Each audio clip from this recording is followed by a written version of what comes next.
কাব্যগ্রন্থের প্রথম শোক। বনের ছায়াতে যে পথটি ছিল সে আজ ঘাসে ঢাকা।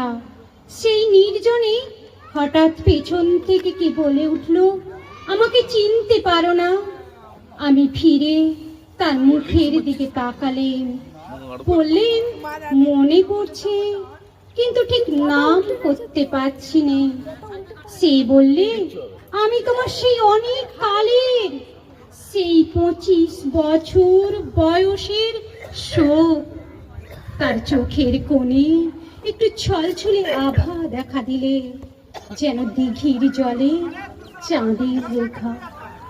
অবাক হয়ে দাঁড়িয়ে রইলেন, বললেন, সেদিন তোমাকে শ্রাবণীর মেঘের মতো কালো দেখেছি, আজ যে দেখি আশ্বিনের সোনার প্রতিমা।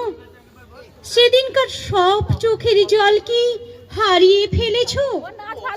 কোনো কথাটি না বলে সে একটু হাসলে।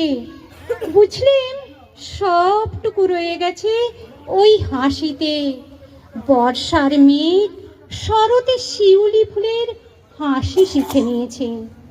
আমি জিজ্ঞাসা করলেন, আমার সেই 25 বছরের যৌবনকে কি আজও তোমার কাছে রেখে দিয়েছো?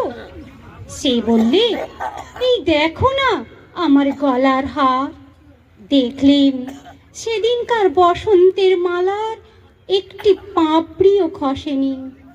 আমি বললেন, আমার আর তো সব জীর্ণ হয়ে গেল, কিন্তু তোমার গলায় আমার সেই 25 বছরের যৌবন আজও তো ম্লান হয়নি। আস্তে আস্তে সেই মালাটি নিয়ে সে আমায় পরিয়ে দিলে। বললে, মনে আছে সেদিন বলেছিলে তুমি সান্ত্বনা চাও না, তুমি শোককেই চাও।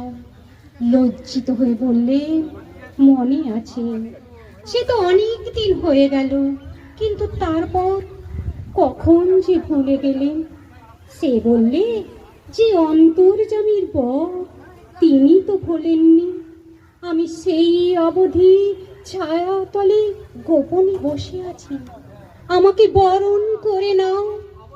আমি তার হাতখানি আমার হাতে তুলে নিয়ে বললেন, এ কি তোমার অপরূপ মূর্তি?